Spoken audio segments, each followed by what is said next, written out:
Hello there. How can I help you? You must be new here. Allow me to introduce myself. Trixie Applepalm, at your service. In the mornings, I help in the kitchen here at the saloon, and at night you'll find me helping out here at the bar. Now, let me guess. You're here to sell us something? No. Thank goodness. So, you're here to ask Miss Mabel to marry you then? You haven't met Miss Mabel yet. If you stick around, you'll get to hear her sing later. She's got the loveliest voice around. She could easily be on a much bigger stage in a big fancy city like Chicago or New York. But she always says she could never bring herself to leave us all here in Westwood. So, you're not a salesman, and you're not here for Miss Mabel, then you must be a bounty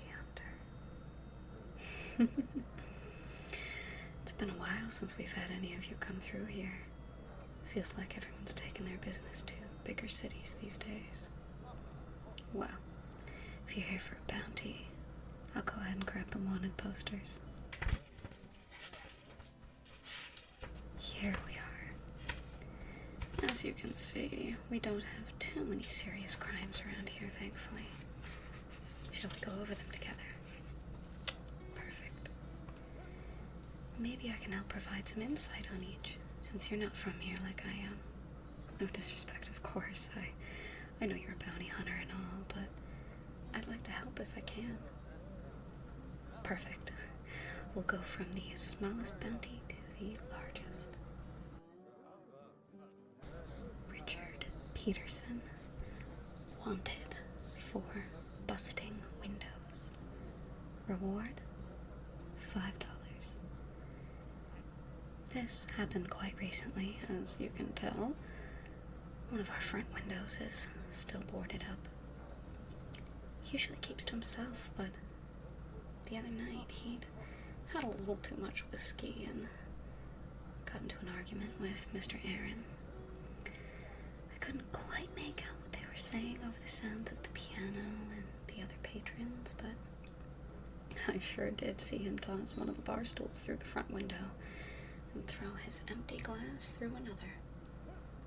It was quite out of character for Mr. Peterson. He looked so torn up about it right after. He ran right out the door, and we haven't seen him since. He's got a farm not too far from here on horseback.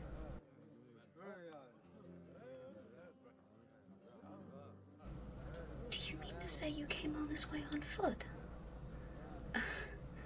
Well, the train station is quite far from here. I'm glad you were able to hitch a ride with the sheriff's prison convoy. Did he tell you to come here for the bounties? Of course he did. He keeps his own copies somewhere, but he always manages to lose them. So I keep more here for when he's away from the jail. Alright. Our next bounty is on Mr.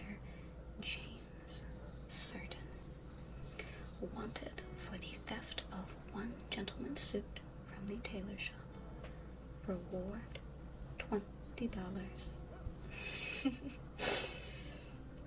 I shouldn't laugh, but almost everyone knew it was him that stole the suit.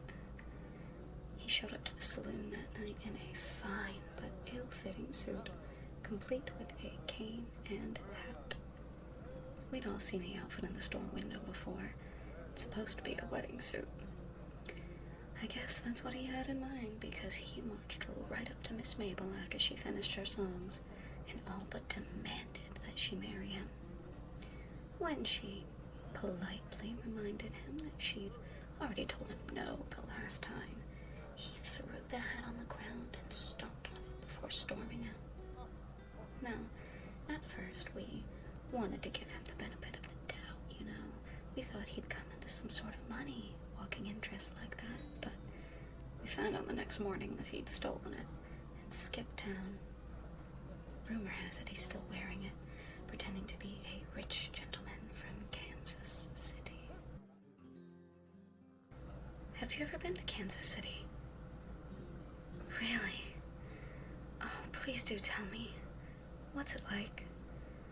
Do they really have buildings that touch the sky? Wow. I hope I get to visit someday. There are so many places in this country I want to see. And places abroad too, of course, but I have a feeling I'll probably never see London, Paris, or Rome. I heard some of the ladies talking about all the fine clothes that come from Paris, and how people dress proper there for everything. They said everyone who's anyone has been on a steamer ship to Paris. I suppose you're right. You never know what might happen one day. I'll quit blathering and we'll get to the next bounty.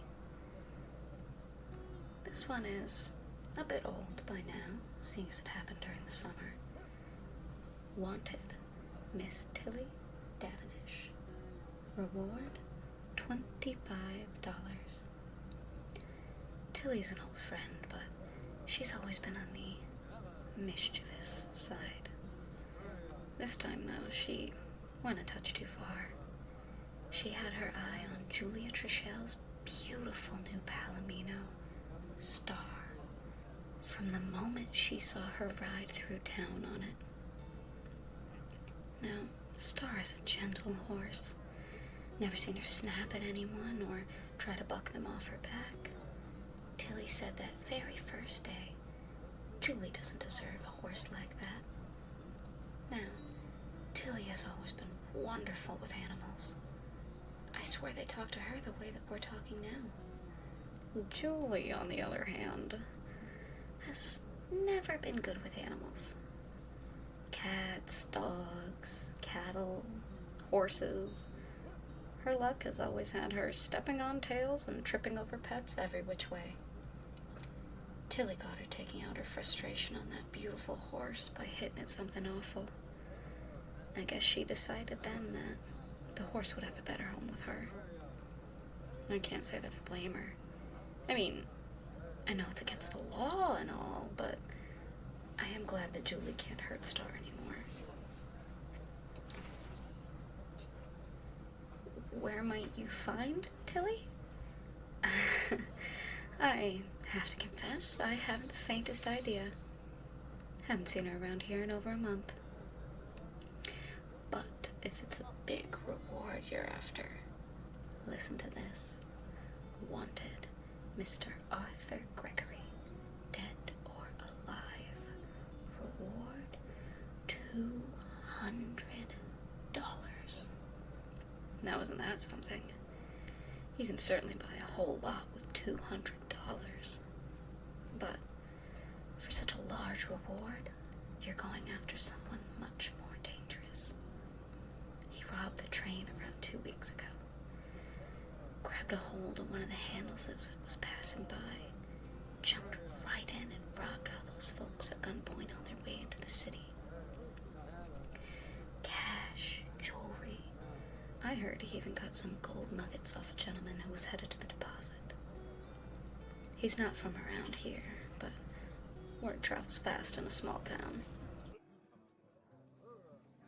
The gentlemen all like to talk over matters while they're having their drinks and playing cards. I swear sometimes they're worse than a sewing circle, but they'd never admit to it being gossip.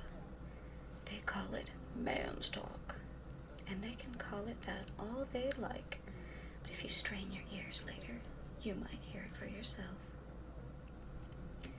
Anyways, they say he's a drifter, making his way back east after helping settle the boom towns out west. Some say he was a sheriff or a marshal out there, till he realized there's more glory than gold to be had. In some ways I can understand that making someone want to leave. You can't eat glory for supper, no matter how much of it you have.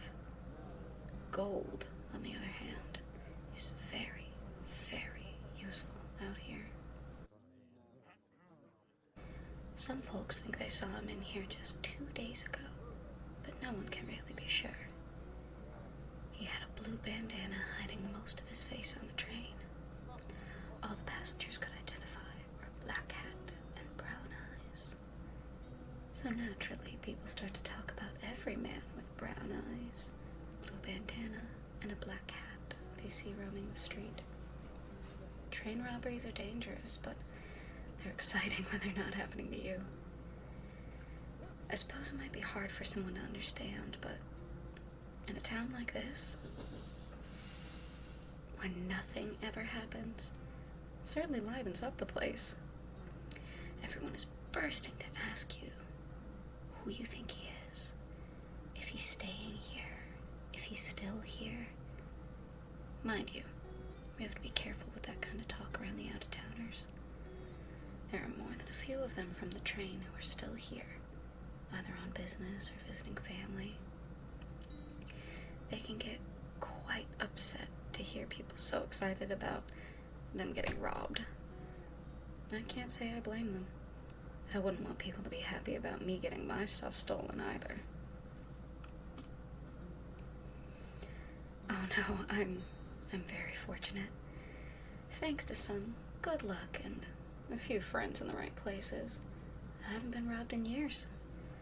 And that's only if you count John Beecham stealing my apple pie from the windowsill in the fall a few years back. I caught that no-good pie thief right as he landed his hands on both sides of my perfectly spiced apple pie, the one I make for special occasions. He turned tail and ran. Of course I ran after him. I put a lot of hard work into that pie. I couldn't let him just take it away like that. I ran as fast as I could after him, but he was too fast for me, and I kept tripping over my darn skirts, and that is not my fault. The skirt was a hand-me-down from my cousin Rebecca, and I hadn't had time to hem it yet. Nowadays, I can run in all my skirts and dresses without issue. You can be sure of that. Why would I need to run these days? Well, never hurts to be prepared. That's what my parents always said. I'm glad you agree with me.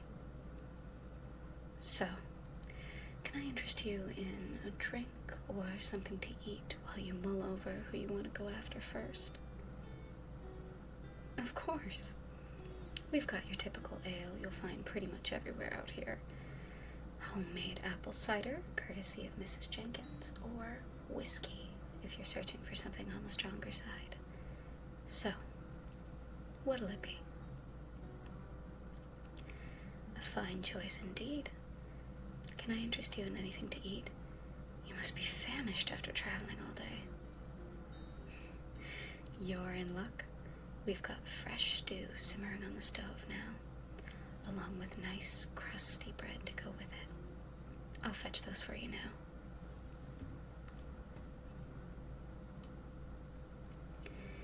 Here's your ale, and here's your stew. I hope you enjoy. Oh, excuse me. I'll be back in a few minutes to check on you.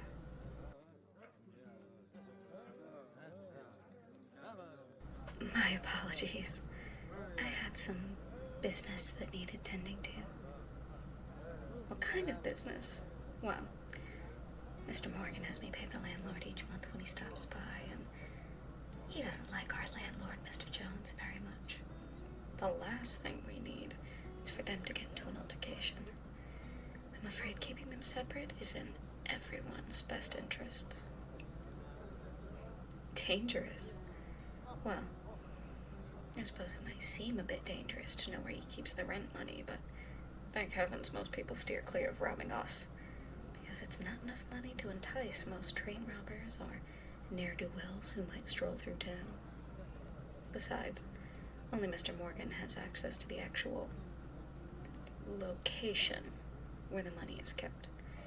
And he's rarely here, so no one would be able to get to it anyway. There are a few people who've tried to rob the little bank over the years, though. It was far more common before they got the bigger safe. We don't have a vault like those fancy city banks, but it's much more secure now than the dinky little lockbox they'd used for the first year or so. I can't say I blame them, though. There wasn't much money to be had out here in the first place, and safes are heavy and expensive to transport all this way. Can I take your plate for you? And tell me truly, how was the stew? We've been trying out a few new recipes here and there, trying to entice new customers that might come through town. More pepper. That we can certainly do. Thank you for your honesty.